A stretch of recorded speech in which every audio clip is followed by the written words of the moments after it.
नमस्कार, आप देख रहे हैं न्यूज फ्रीक्वेंसी और मैं हूं आपके साथ खुशी। आइए नजर डालते हैं आज की बड़ी खबर पर।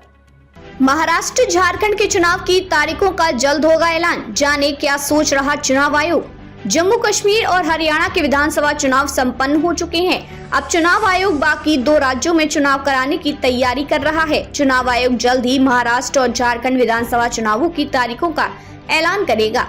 जानकारी के अनुसार इन राज्यों में विधानसभा के चुनाव नवंबर के दूसरे या तीसरे हफ्ते में होने की संभावना है। त्योहारों को ध्यान में रखकर होगा तारीखों का ऐलान। चुनाव आयोग कई त्योहारों को ध्यान में रखते हुए तारीखों का ऐलान करेगा। दिवाली 29 अक्टूबर से 3 नवंबर तक है। छठ पूजा झारखंड में मनाई जाती है। इस दौरान महाराष्ट्र में काम करने वाले बिहारी मतदाता अपने घर चले जाते हैं। देव दिवाली भी नवंबर में है, इसलिए चुनाव आयोग नवंबर के दूसरे हफ्ते के अंत में चुनाव शुरू कर सकता है। इससे प्रवासी मतदाताओं को त्योहारों के बाद वापस आने का समय मिल जाएगा। कई जगहों पर हो सकते हैं उपचुनाव।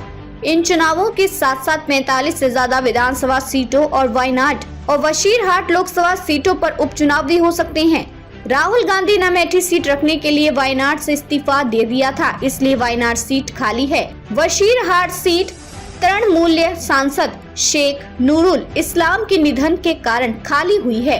कब खत्म हो रहा है दोनों विधानसभाओं का कार्यकाल? महाराष्ट्र विधानसभा का कार्यकाल 26 नवंबर को समाप्त हो रहा है। झारखंड विधानसभा का कार्यकाल 5 जनवरी 2025 को समाप्त होगा।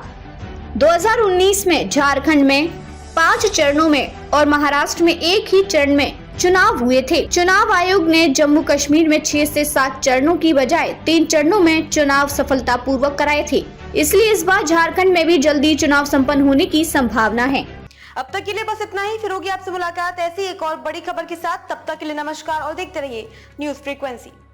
ऐसे ही लेटेस्ट अपडेट्स के लिए हमारे चैनल न्यूज फ्रीक्वेंसी को सब्सक्राइब करें और तुरंत नोटिफिकेशन पाने के लिए बेल आइकन प्रेस करना ना भूलें।